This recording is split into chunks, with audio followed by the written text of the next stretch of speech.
All right. So, good afternoon. Today we're going to talk about the release pipeline model for mere mortals. It's kind of a bit of a tongue-in-cheek joke. It's really kind of around encouraging more ops guys to take advantage of the technology. Most of the talk today is very conceptual. I'm going to show you some demos. They're going to be using, VSTS and Azure predominantly because that's what I do for a living. But I've tried to keep them high level enough that you can take that and apply it to, AppVeyor, TeamCity, Jenkins, whatever really works for you. You're not really tied to a platform once you've got the concepts.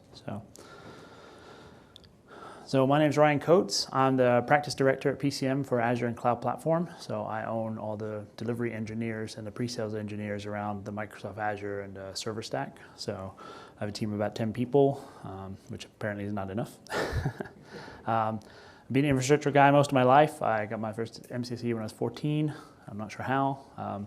Actually, I said to Mark Manassi the other day, it's weird seeing his last session because I'm pretty sure I had his NT4 book when I was younger, and that's what kind of helped me get involved.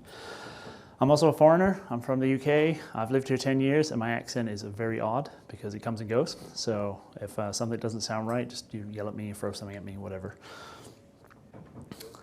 I know, it's weird because it'll come and go depending on who I'm talking to in a conversation. And, I'll talk to the British guy and it'll sound British, and I'll turn to the American and it'll sound sort of British. And it's a good pub trick. All right, so the agenda today, we're going to kind of go over the various pieces of the build pipeline. We're going to talk about, what it is, what each part of it really is for, and what can you do with it. And then we'll talk about if you want to learn more. I got some links to some of the other sessions going on this week. And then we'll have some questions afterwards. So. The release pipeline, what is it? So the release pipeline model is it's really a conceptual model, and it's not a particularly new one. It's new to a lot of us ops folks, but to those of you with dev experience, you've probably heard of the term CI, CD, build pipeline. All of this stuff is not particularly new. We've probably been around 15 plus years in the dev space and in DevOps in general. Sometimes you'll think of it as this very complicated automation beast. If you've seen some of the complicated builds that some of the vendors are putting on to get their tools out, they look scary. But really what the build pipeline is, it's a server that runs code that you tell it to run. It's quite simple. It's a task runner. It's like a scheduled task on steroids. So, if you can use steroids, if you can use a scheduled task, you can probably use a build tool. Again, you can build on top of that. You can make them as complicated as you want. You can make them as broad and as scalable as you want, more often than not. But you can get started with a Hello World script, and we're going to go through some of that. You can automate almost anything on it. Your build server it's just a server. If you want to run some Python code, make sure Python's on the build server. It'll run Python. You want it to run PowerShell, make sure PowerShell's on it. You want to run an Azure RM PowerShell module, well, make sure the module's on it, right?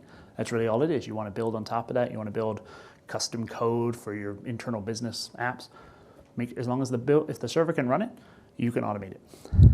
And it's available in lots of flavors, okay? So a lot of you here, I think I've seen you talk. Some of you using TeamCity, some of you using AppVeyor.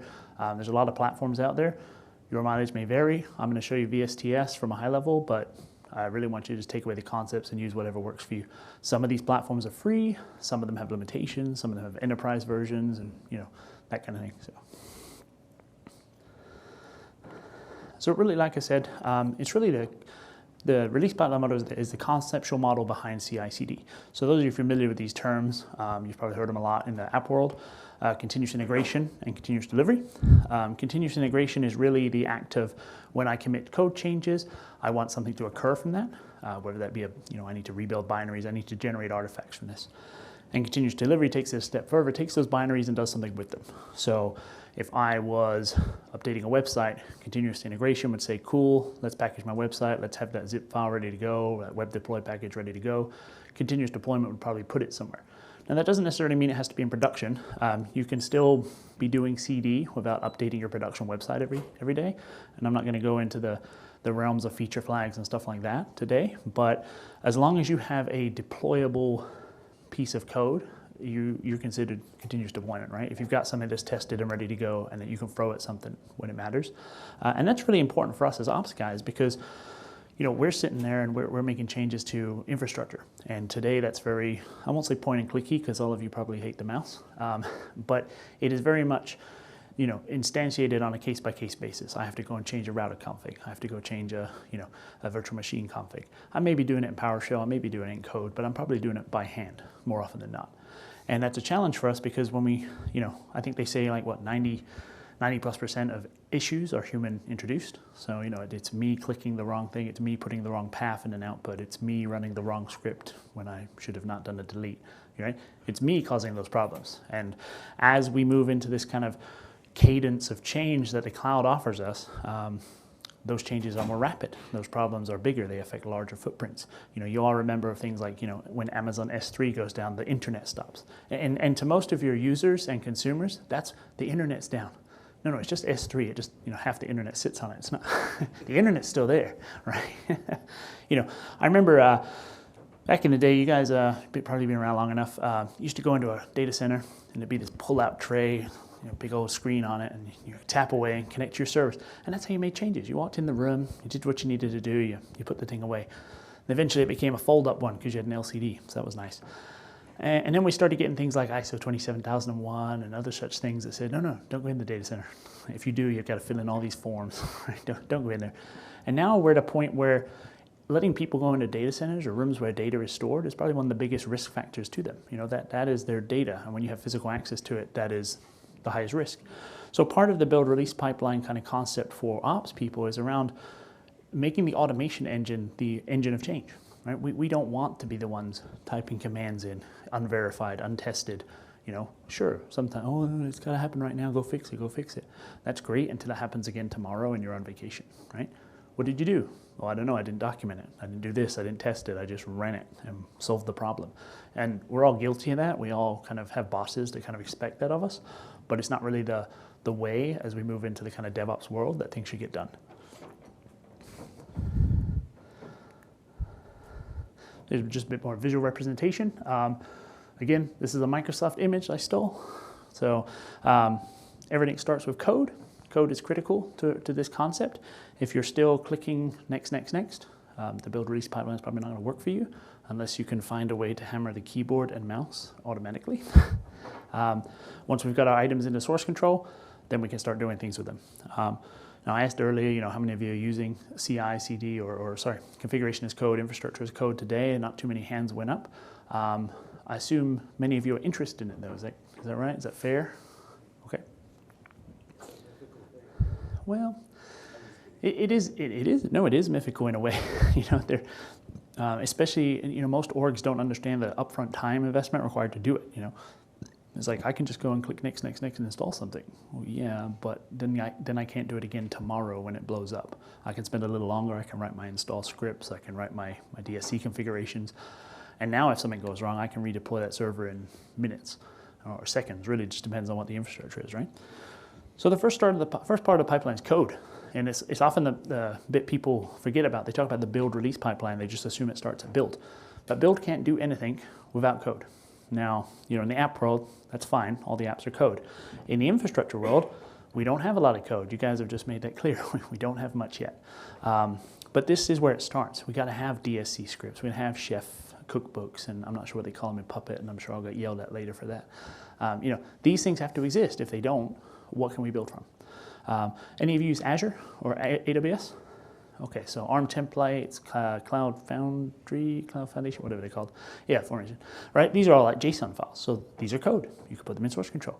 Even if you go through the GUI in Azure, when you're finished, it'll give you this really ugly JSON file. It's kind of like the front page of ARM templates. It's like, here, we've defined everything line by line for you. I think you were making this joke in your talk, right? It's like, you got to clean them up a little if you really want, but you don't have to. They work as is. But it's like, yeah, we've parameterized everything for you, and we've given it the value you gave. Not particularly reusable, but good if you want to just deploy that exact instance again. And that's the thing with things like ARM templates. You've probably heard talk about immutable infrastructure and stuff like that. If you delete part of a resource group in Azure and redeploy the ARM template, it'll work out what's missing and it'll go put it back, right? Within reason. I think if you delete the VM, it gets a little upset. But if you delete the NIC or you delete that public IP, it'll go back and say, oh, there's supposed to be a public IP, I'm going to put that back. So it kind of really helps encourage you kind of that kind of problem solving thing. I've got my code, the state is different than what the code says it should be, so I'm going to go fix it. So start with code. PowerShell scripts and modules can be used in the build system. So there's a first part of code. We're all familiar with those. IAC turns up environments. It's used for building systems. Networking devices, VMs, it's your infrastructure piece. It's different from configuration as code. Now you'll find some people use the words interchangeably, but configuration as code really needs something to configure, and infrastructure as code does not. Had an interesting chat at lunch about Terraform and how, what do we use to actually build infrastructure? ARM templates, Terraform, stuff like that. Once it's up, we probably don't use ARM templates or Terraform to configure it. In fact, we would use something like DSC or Ansible or something that touches the device after you've created it. So these are generally different types of configurations, but you can get them all in code, so go for it. I say inside configuration and outside configuration, but I like that there's actually a term for infrastructure as code as opposed to configuration as code. Well, there is, just remember your mileage may vary out there on the internet. A lot of people will use them interchangeably, so double check what they're talking about before you kind of, infrastructure as code using, Chef. Like, wait, what? And a lot of people that write stuff that really isn't really true. Right. Well, adjusting the idea, but not the actual facts. And there are tools that can do both. You got to think, right? Things like Chef can configure your Windows VM, but it can also configure your Azure or your Hyper-V or your VMware to have a VM, right? So in a way, it can do a little bit of both, and there are some out there that will do that. DSC, sure, I could say DSC to this Hyper-V server, you must have 4 VMs. I generally wouldn't, but I could, right? I use DSC for the inside configuration. I kind of actually like that term. In a lot of cases, even the pipeline itself can exist as code. So if you look at things like GitLab, they actually create a YAML file, that defines your pipeline. So the build process that you've built, the variables you've defined, this can exist in a YAML file in your repository with the rest of your application, right, or workload. VSTS has this as well. It's a little bit of a new feature, and there are certain parts of the interface and certain features that don't use it yet. But that's certainly attainable, and like I said, a lot of those other tools will have the same kind of thing. So the cool thing is there, I'll give you an example. I had a build that failed recently, and we weren't sure why. It was working yesterday, it stopped working. It was because GitHub enforced the TLS 1.2 a couple of weeks back. And so PowerShell by default uses what? TLS 1.1. So all of our get kind of commands that went and downloaded stuff from GitHub were erroring out. So we just went in, found the issue, fixed it, and the build started working. Because that's all in code, we didn't leave the editor. Just went in and found out what the problem is. Put that system secure, .NET thing in there to make it TLS 1.2, and everything starts working again as it should. So when your pipeline's in code, that's nice. Everything kind of is tied together and everything is packageable. Okay, let's do a demo. Demos are good. All right. It's a fairly simple demo, so don't get too excited. All right.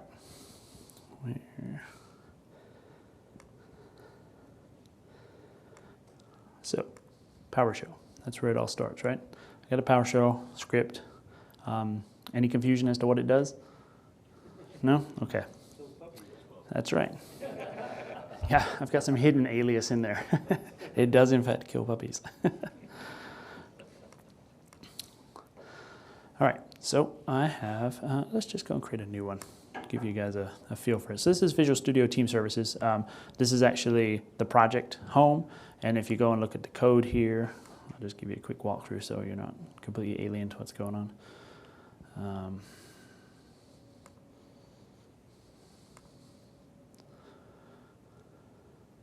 All right, so this is my Git repo with all those files that we were just looking at. We've got our Hello World file here. Now, because Visual Studio owns the source control bit as well, it's nicely integrated, but you can plug this in and point it to Git or anything like that. And again, it doesn't really matter because it'll be slightly different if you used a different platform. The reason I like VSTS is it's kind of like GitLab in that it's all encompassing. It handles the whole chain for me, as opposed to just parts of the chain.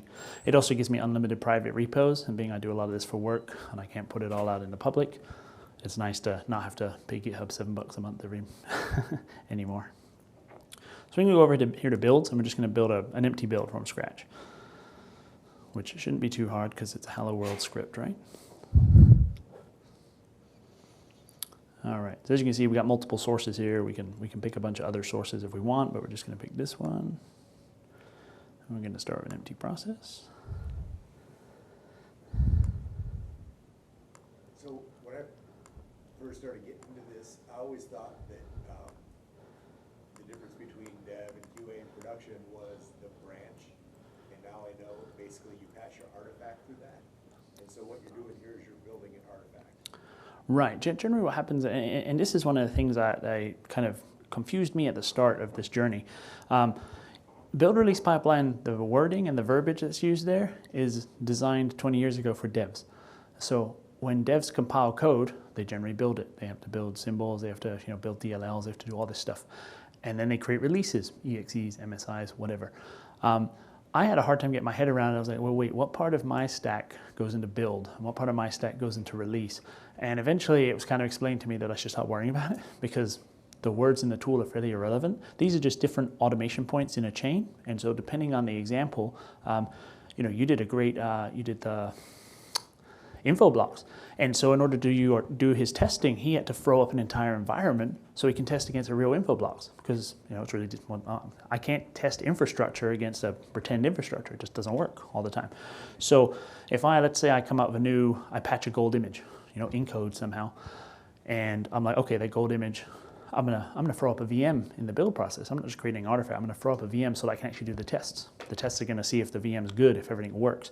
If it does, maybe then I package that VHD, that's my artifact, right? Now I go dump it into Azure Storage or AWS AMI or whatever, and then it's ready for all my future servers to utilize, right? But there are other cases that I don't need to do. Why would I need to build a VM in the build process? I want to build the VM in the release process. So again, take it at face value and kind of do whatever works for your given task. And those tasks will be different. So don't think you always have to do this in release and you always have to do this in build. That's not really how it works for us ops folks. So. Yeah, I was just going to say, I guess the reason I brought that up was just for me it was important. It was new learning I didn't know, and then once I understood it, it helped me find stuff online about it and that type of thing. And that is that you're making an artifact. Knowing what that is, I didn't really know that was like the key component basically that passed through the release pipeline. Right. And I've got some really simple ones that literally all they do is grab the repository and then put some of those files in a drop folder as an artifact because I need them to pass through to the release phase. But I don't need it all, I just need certain parts of it. And then I've got other environments that build entire Azure pieces of infrastructure so that I can run tests and other such things. So again, it really depends on what the type of project is and what you're trying to achieve. But the flexibility is there to do whatever you want. I have some simple ones where basically the releases are just signing a script. Yep. Well, if you're doing a PS module, for the most part, your build should have created the module. Your release should really just be the published module with the the API key. And maybe you have multiple releases. Maybe you got a private feed, and then you've got the PowerShell gallery, and maybe you put everything up to the private feed, but only major releases up to the gallery or something like that. You can have different releases for those. So here we're going to find our script. So you notice it's just letting us browse our repo because it's integrated. So it's like, what do you got for me? Hello world. All right, no arguments, keep it simple.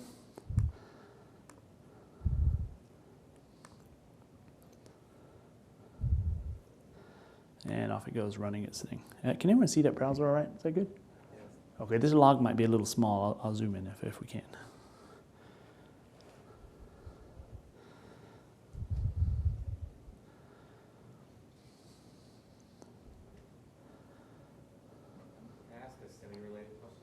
Sure. So we use Jenkins instead of TFSS. Okay. What are the agents? So Jenkins agents run on Java. What are these agents run on? Well, so this agent is just a Windows kind of installer package that installs on top of a VM or a physical box. If you have access to that box as a local build agent, you can do whatever you want. And I believe the way the Jenkins agent runs on Java, but again, once you get that's really just the communication path between the build server and the build master or the build platform. I got a few slides on that in a minute because again, that really doesn't matter because you can run anything you want on that Jenkins build box. I don't know if I'm assuming there's probably a proprietary protocol going on, but I'm pretty sure it's mostly HTTPS because I can deploy this to on-premises machines, install the agent, and they talk back to VSTS, which is a cloud application. So I'm deliberately not talking about TFS because nobody wants to.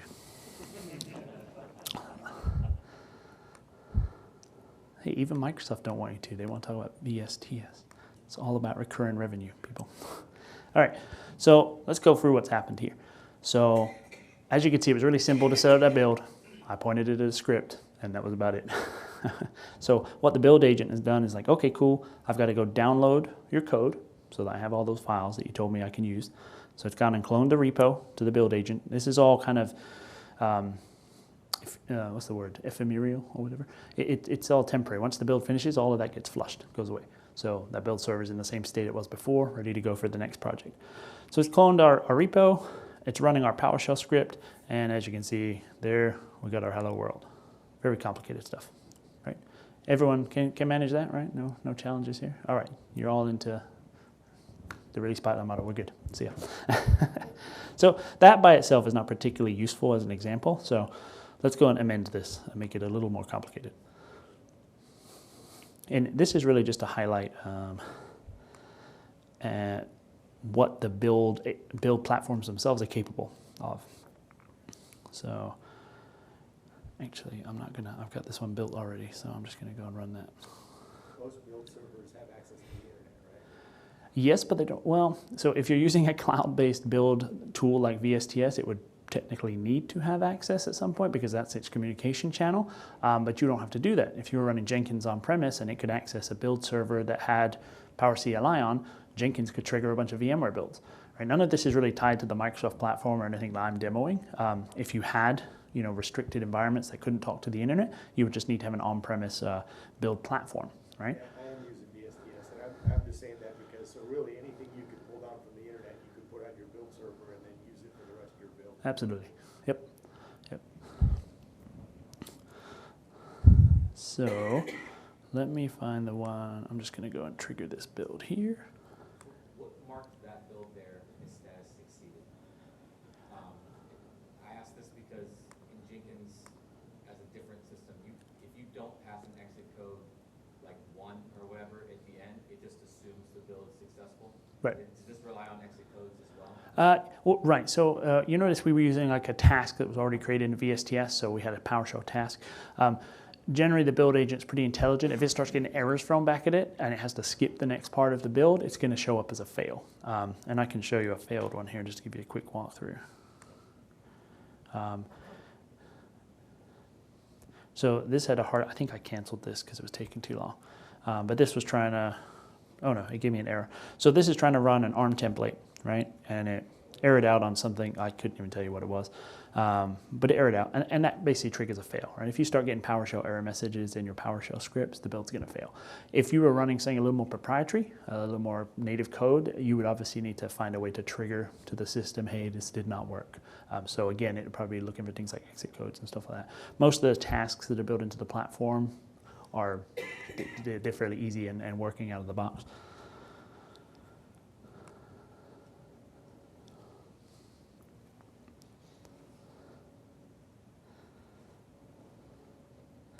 Oh, it's finished already, sorry. It had so much to do. All right, so I've actually got two jobs running here, so you'll recognize this one because it'll look the same as the one we did before. And this is just to kind of demonstrate that you can trigger certain parts of the build process to happen in order. And as you build these different phases, as they call them here, you can say, I want this phase to run regardless of the phase before. I want this to only run if the phase before succeeded, because certain things depend on things before them happening and other things don't. So you can break this up into different phases and do stuff here. So here we've got our PowerShell script. Now this was the Hello World one, and this one says Hello World. Now the second one says Hello Summit 18 from Ryan. And let me show you how it got that. So if you look at version 2 of the script here, version 2 of the script has parameters, okay? So it can do clever stuff, like take in a name or two and give me some appropriate output. So let's go back to our browser. If we go back and look at this build definition, man, this Hello World demo is taking way too long. I'm going to do what everyone else did next year. I'm just going to video it and let you watch without me talking. So this is our first one, right? It just calls in the script. But you notice we got this argument box down here. So in our second one, we're calling the separate script, the one with parameters, and we're actually just feeding in those parameters, just like if you're on the command line, right? Now this one's of particular interest, and I want to kind of highlight this. You can obviously feed these parameters in, which is cool if you want to hard code it and need it to be hard coded. But this variable here, this is actually a variable stored by the build system. So if I was not the person to run this build and someone else was, it would have their name. Or if this was triggered by a CI automatically, it would probably say the CI build's name. So that's one of the values of a build platform like this. It can store and obfuscate variables and keep them kind of hidden and stuff like that, so that you don't have to manually feed those in. And you also don't want to keep those kind of secrets and details in your source code either. So you want to have a platform that can kind of obfuscate that. And I've got a bigger demo on that a bit later. So where would something like Pester or Script Analyzer fit into a process or this particular tool? That's a good question. So normally, if I was doing, say, a PowerShell module here, instead of running Hello World, I'd probably be running a Saki script, and the Saki would probably have a test element to it. That test element is going to generate an XML file. So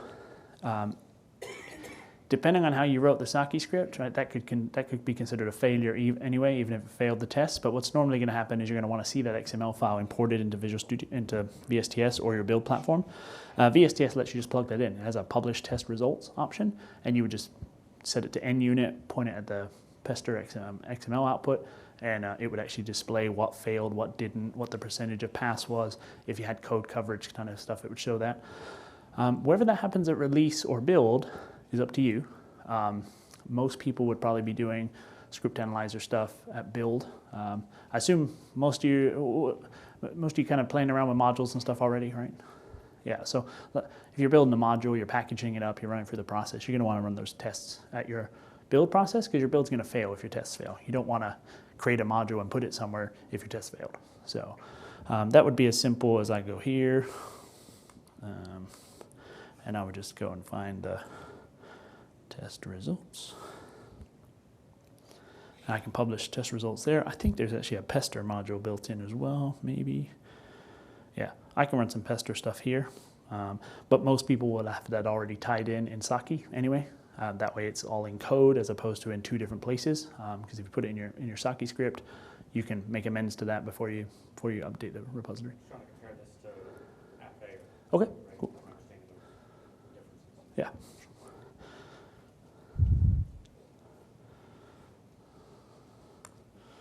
All right. No, this is just a caveat I think I mentioned already. Again, don't worry about VSTS. This is not the only tool on the block. I know a lot of you here are using different tools. Hopefully the concepts will start making sense. And again, use whatever tool chain makes sense for you. Skip over that. All right, so the build process. Once we got our code, everything's happy, we got to do builds. Now, here's how I'm going to click through this. So everything starts with code. We've talked about that. Then we have a build platform. And the build platform generally needs an agent. 1 build server, 10 build servers, whatever. Now, VSTS has the concept of a hosted build agent because it's a SaaS platform. This is how things like AppVeyor and TeamCity work. For the most part, you're just using their grunt power to do all the work. When you move into the enterprise space and you look at platforms like Jenkins, those build servers are local. You generally control those. They're not usually hosted.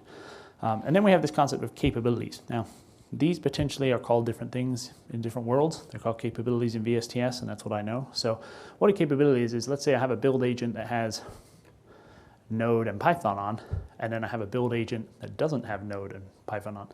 If I have a build for a Python app, I'm going to have to tell that build, hey, you need Python 3. And when it goes and picks which agent to dump it on, it's going to have to find one that matches that capability. So you can configure your agents and say, this one has all the things, and this one just is PowerShell. So don't send all the things to this one. This is particularly good in large enterprises or huge code bases where you're doing a lot of different builds. You might not, if you had to use the same build server as all the devs, you're probably sitting there going, you are queued at position 100 and your module's never going to compile, right? You don't want to be that guy. You just put, can I have my own build server? You just put PowerShell on it. I'll take it from there. And again, that's what capabilities are. You can match your builds to the capabilities of the agents so that the platform can decide where to put your work. All right, so builds occurs on agents.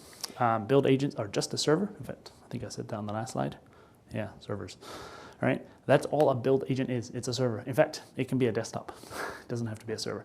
It's just a platform with an agent installed that talks to the build platform. What you do with that box is up to you.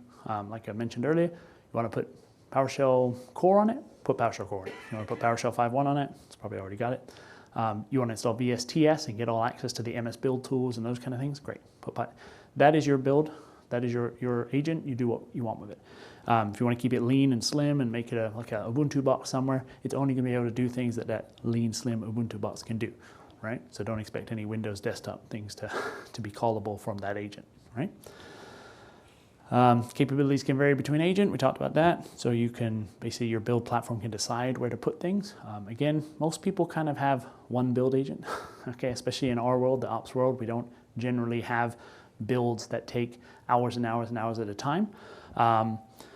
But as we move into bigger and larger kind of infrastructure sets and we need to fire them up for tests, I mean, I think, you know, in your example, you're taking like maybe 8 or 9 minutes for that one part of the process. Some of you weren't here earlier, I was joking about this. VSTS is a free account I'm using. It has 40 minutes of build time per user. And I've been troubleshooting my builds this week before today, and I got the error last night that I'd run out of build minutes. I was like, that's embarrassing, so I have to show this off tomorrow. Fortunately, I have a private agent as well, but when you're doing operational builds, when you're doing infrastructure builds, it's not like I'm just taking a bunch of stuff, zipping it up, moving some files around and creating a PowerShell module. That's fairly quick. If I've got to wait for an Azure virtual machine to build, or for 3 of them, all that waiting time is considered runtime, and you're tying up the build agent till it finishes. So in larger orgs, you start hogging the build agent for 20 minutes when they've only got one of them, your devs are gonna get a little upset at you. So think about throwing up your own one on your, you know, you can run this on VMware, bare metal. So build agent can only really do one thing at a time, there's no threading for multiple? Well, it depends on the software stack you're using. For the most part, because of the way they clean themselves up afterwards, you probably don't want them doing too many things at once. But I mean, I'll be honest, I've never thought about it. I mean, it seems like a waste, doesn't it? PowerShell, like they could just do multiple run stages. And you Right, but your file system and so that'd be good for your variables and stuff like that. And I think from what I understand is if you do agent phases and they run, you can have them run simultaneously and they would be on the same build box. But you can trip yourself up because, you know, right, exactly. So that's worth bearing in mind. Again, having probably a bunch of smaller VMs might be a better option. But again, depending on your tool, depends on what that costs. If you look at AppVeyor, I think hosted instances on AppVeyor, or sorry, self-hosted instances count as enterprise. You have to buy AppVeyor Enterprise to do that. I could be wrong, they may have changed. But bear that in mind, your platform of choice may dictate what your options are there. I think Jenkins is the most common one out there, and it's an on-premise platform, it's open source, you do what you want with it. So, you know, that's also the one with the most info out there. I mean, it's not new. Jenkins has been around, you know, for a long time. It's very stable, very vetted. You know, they got some new stuff coming out with their pipeline, which is pretty interesting. But yep. You can run into this service. Never even see the job. So the build agent interacts with the environment, and that's the important part. For infrastructure guys like us, if we're running hosted, you know, AppVeyor or something like that, it's a hosted thing. It's cool if I'm just packaging up some stuff I gave it in my Git repo. But what if I wanted my build server to do something to infrastructure on premises? Well, okay, maybe if it's hosted, I could open up a firewall rule and let you into my environment. Nope, that's a terrible idea. Don't do that. If your build agent is local and it has access to infrastructure systems locally, and it has the appropriate modules and access, it can do stuff to them. So if you had a local hosted build agent and it had Power CLI on it, it can go and build VMs for you. It can create virtual switches. It can delete VMs. I'd avoid that. You might get in trouble, right? If it can access the SAN, you know, if you can make REST calls through EMC or your info blocks, right? If it's local and can have access to that, it can do all those things. So from an operations standpoint, having on-premises build agents really does kind of open up some options to us. I'm a cloud guy. That's the infrastructure I get to play with these days, so it doesn't matter as much to me because I can hit Azure from anywhere. But you know, for those of you who've got huge on-premises footprints and your tools are designed to work with those, you know, footprints, having local build agents is where you're going to want to be at, and they can interact with whatever you let them interact with. So I wouldn't suggest just putting them on the server VLAN and calling it a day, but you know, as long as you give them the access they need, they can do things. Build is often considered a run once step. We talked about this. It's generally considered the piece that creates artifacts that can be used in multiple releases down the road. But that's a traditional way of looking at it. That is not a requirement. You don't need to worry about it. If you've got some interesting kind of way of doing things you want to do it, do what works for you guys. If your build breaks, fix it. I put this in just at the end last night. In order for build pipeline to be used heavily and to be your source of kind of truth and your source of change, you have to trust it. And you'll see this more in the test slide, but if you don't trust it, you're not going to use it. If your build breaks and you go, I got to fix it by hand because I got to get it working, that's cool, but what's the chances you trust your build pipeline next time? Well, by the way, it's still broken because you didn't fix it. If your build breaks, fix it. A lot of these platforms will automatically raise issues in GitHub if the build breaks. VSTS will create a work item as a bug and put it on the backlog so that your product manager or whatever can go, hey, something's broken, the build's broken, fix it. It's a high priority. Especially when you're dealing with other people. If you got a large ops team and you got multiple people using these platforms, if your build breaks, you're now not just affecting something that you fixed by hand, you're affecting these other folks as well. So again, in order to build trust in the system, we have to make sure the system works, and we have to be willing to jump in and fix it when it stops working. I don't know if I'm going to do this demo right. Let's see if it works. Question. You might have mentioned this. Can you export the build from VSTS? So at the moment, yeah, so you can get to it. I believe it's in some mangled JSON format traditionally. VSTS, as of late last year, introduced YAML build definitions, but there is not feature parity between the YAML build definition and the traditional JSON one that you do for the GUI. You can get hold of that JSON one and use it for things. I make manual changes to it and import it into another VSTS platform. You can do that. In fact, Steve Morawski gave me one of his for his Hugo website because I was working on the same thing at the time. And I just pick and mixed what bits worked for me and what bits didn't. I would definitely suggest if you can use the YAML stuff, moving towards that, because having your pipeline in your code is a much better place for it. I'd say it's definitely more English readable than the JSON file that you traditionally got. But again, there are limitations at the moment. There's certain things that it can't do, and at the same time, there's certain things it can do that the other one can't do. So your mileage may vary, but they've got that fairly well documented. And again, things like GitLab have a YAML-based pipeline as code as well, and I think most other folks have something similar. I think AppVea have a YAML interface as well that you can do things, yeah. I'm running out of time, so I don't know if I need to do a PowerShell module. Tomorrow, Adam Murray has an entire session on building a PowerShell module with VSTS and having your own private repo, private feed and stuff like that. It's cool. I was going to run through it, but I'm a little short on time. So, all right, test. Oddly, I have no builds to show you with tests because I'm not the world's best pester person. And ironically, I'm going to tell you this is the most important step. Right? So, I don't claim to know everything. But here's the thing, right? Test is your most critical step. And it comes back to what we talked about, fixing your builds when they break. If you're going to trust this platform and process to increase your cadence of delivery, if you want to deliver changes quicker into your organization, everybody in the organization needs to trust the process. Part of this talk came about because last year the NHS in the UK had a problem where they got hit by ransomware or something, and it turned out that they hadn't patched for like 6 months. It's hard. Patching's hard. And patching is hard when you're doing it on 60,000 endpoints by hand, right, or by WSIS. But patching doesn't have to be hard. And that's where this talk kind of spawned from was, well, why does it have to be hard? Why don't you have a pipeline every time you get a new KB come out, you use DISM to apply it to an image, you fire the image up, run a bunch of pester tests, run a bunch of Selenium tests, just be comfortable enough to say, it's 90% there, QA team, go do your 10% of work, right? It doesn't have to be hard. And that's what automation gives us. And we're kind of already on that edge to begin with, so I don't need to preach to the choir. But I think that's important to take away. A lot of the security kind of issues we have are really around our ability to keep up.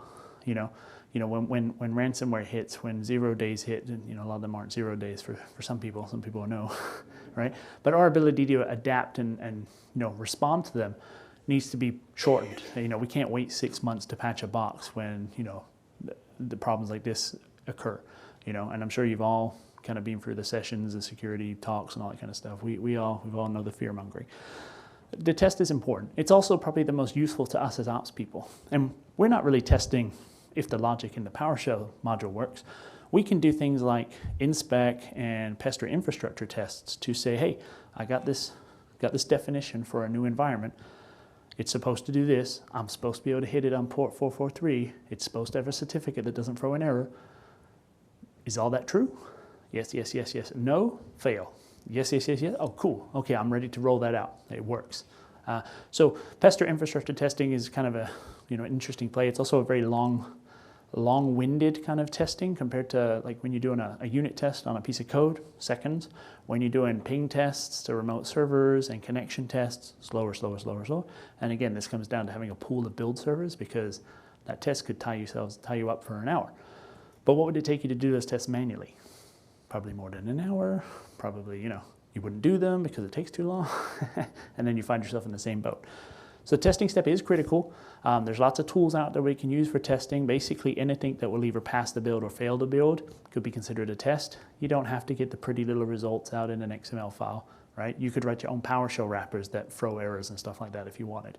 The idea is really that what I've done, is it what I want it to done? Yes, no. Okay, I can continue with that. And again, we got proper support for pester, POSPEC, inspec, anything that generally does those kind of testing things will have a lot of native support in most of these platforms. Again, consider private agents. They can have access to the rest of your infrastructure, which oftentimes you're going to need. Does this machine join the domain? Does it not join the domain? Does it have some weird error?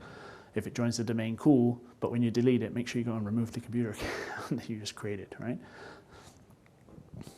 So I guess the point is that my build could run successfully, I guess, or my release could run successfully, say successful, but maybe there was something wrong with the code, so what it actually produced wasn't exactly the result I was looking for.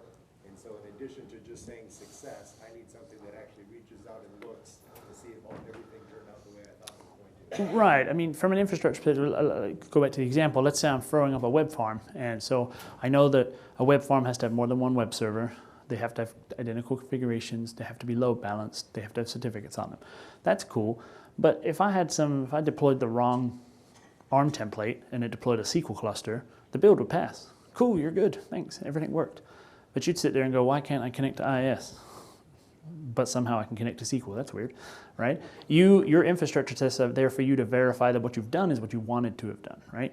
And again, when we're doing a unit test, that's fairly simple. It's like, does 1 and 1 equal 2? No? What did I do wrong there, right? We've got to do something a little more involved. We've got to spend 10 minutes building up an infrastructure just to test we spun up the right infrastructure. But once you're happy with that, that's it. You save your artifacts, you're good. You know that this is good to deploy web server farms going forward, right? So, I mean, that's, again, testing is one of those things that everybody does a little stronger or lighter than others, but and something I think in the infrastructure world we don't really take too seriously. We have monitoring tools, and we love monitoring tools. Monitoring tools, however, are on what we call the trailing edge. They tell you about a problem after it's happened, right? Whereas when we do testing, we're talking about leading edge. We want to test those things before we put them into production, before at least validate that 99% sure that we're not going to introduce a problem. And we need that in order to move at the cadence we expect to move at. If we've got to deploy things at this kind of massive scale that we're dealing with today, with these ever-changing pieces of software. I do Azure, right? So literally I deal with changes every month, probably every 3 weeks, right? And those can be in the middle of conversations with customers. Oh yeah, this is working. Oh wait, they changed that. Hold on, I gotta go change it. It's not the world we're used to. We're used to that kind of 2-year release cadence. I don't have to relearn a thing till Windows 2019 comes out. Yay me, right? That's just not how it works anymore, right? So releases come in many flavors. They don't have to be production. I do want to try to get through this demo, and I've got 1 minute. So I'm going to skip this slide really quickly. I'm going to go back to a demo. So let us go back to build. Actually, you know what? I don't need to show you the build. I'm just going to show you the releases. So we are going to see. Look at all this. This is what I did while y'all were drinking all week. I avoided drinking until I got all the green ticks. No, well, that's what I said. At 3:46, I'm no longer stressed this week. I can go and drink. So we're just going to create a release. Now you notice that this release has multiple environments.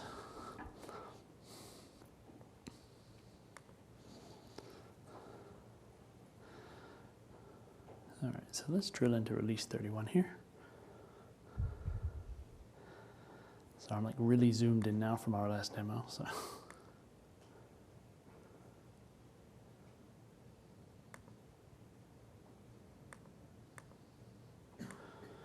And for whatever reason, Firefox does not want to update properly. Now, this was actually put together part of another demo. There was a guy in here earlier in the session before. I don't know if he stuck around, but he was asking about when you use an Azure automation, can you get the DSC scripts from source control, which at the moment you can't. This pre-deploy is actually taking a bunch of DSC scripts and injecting them into Azure Automation DSC, and if they've changed, it'll recompile them. That was going to be part of the demo, but we don't have time for that. And it's fairly unrelated to my talk. I mean, I wanted to try and demo stuff that was useful, but then I realized a lot of stuff that we do takes more than 40 minutes. So I've done some high-level stuff to kind of get the point across. So let's go have a look at these environments here. Let's go look at our logs. So we're deploying into 4, here, let me actually show you this first. We're deploying into 4 simultaneous environments. Well, no, we're not. We're triggering them. There you go. These only deploy if the one before it passes. They don't have to be like that. That's how you would traditionally do test prod, dev test prod, whatever. But let's say you were doing, you would potentially have ones like this, right? If you were doing, say, I want to deploy to the MS Gallery, my module, but I also want to deploy to my internal gallery for internal users, they don't have to be one after the other. They can be at the same time, but they're going to have different API keys. They can have different push commands potentially. So you would have 2 releases for those, but they don't depend on one another, so they can run simultaneously. Right? So let me go back and look at our logs now. And this is just another demo of how we can obfuscate stuff through our, different environments generally require different parameters, different configurations, different names, all kinds of stuff. So if we go look at our logs here, these guys are all running a fairly simple script, and I have that script here.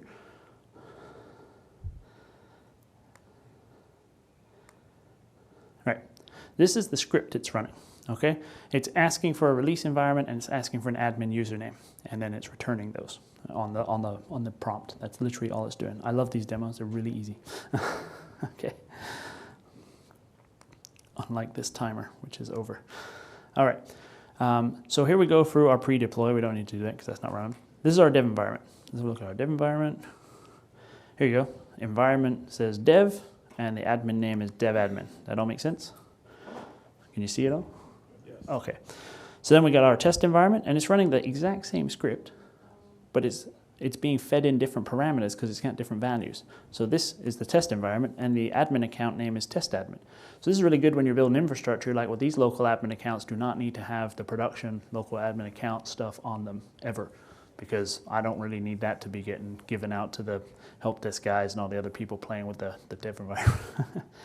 Now our prod one's really interesting, and this is just again to show you another demo. This one says prod, but it doesn't display our admin username. And the reason for that is in the variables for the releases up here, I'll show you where they're all defined. If we go and edit this and go to our variables here, you'll see I've got these various variables, and they're scoped to certain environments, right? And this one is marked as secure, which means it'll always be starred out in the logs, right? Which is really important because you don't ever want that stuff showing up. Hi, Jeffrey. I'm done. All right. Oh, there you go. We just did that. So what's next? Definitely start to look at ways to codify your infrastructure. DSC sounds like you guys have all started. Chef, Puppet, whatever you're using, start playing around with it, start trying to deploy it. A lot of these build tools have free tiers. Jenkins open source completely, VSTS free for 5 users. AppVeyor has a free tier. TeamCity, I think, has something similar. Start playing around with them, start getting a feel for them, seeing what you can do. Most of these cloud-based ones automatically have tie-ins to like AWS and Azure and stuff like that, where you can throw up test environments, for validation. There's a session tomorrow of Adam Murray. He's going to go for VSTS, CI/CD for a PowerShell module with private feeds. So if you're interested in that, it's pretty good. Corey Wood, I think, has a Jenkins session coming up, maybe. Could be wrong. And Gabriel Rojas, you'll need a DeLorean because his one was a couple hours ago. he had another interesting CI/CD one. I think his one was maybe the Kubernetes Jenkins containers one earlier today, but it could be wrong. There's a couple of them this week. There's also some great Pluralsight courses. If anyone got a Pluralsight subscription here? There's a guy called David O'Brien, I think. He's an Aussie, and he has a really good VSTS kind of pluralsight course, really great, helped me out a lot. Anyone familiar with the Microsoft Academy? Not the virtual academy, it's Microsoft Academy. They have a program called DevOps. It's about 8 different edX courses. It's a lot dev heavy, but it's going to go through containers. It's going to go through these secret management variables and all this kind of stuff. It's free. You don't have to get the cert, so you don't have to pay for it. Really good stuff. So I'll put these slide decks up online, and I'll probably start putting some of that sample code and maybe a few videos if I can get them to work so that you can see real demos that work. But feel free to take a picture of this one if it's of value to you.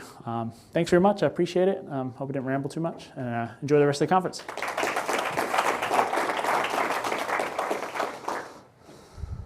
All right, no more stress. It's beer time.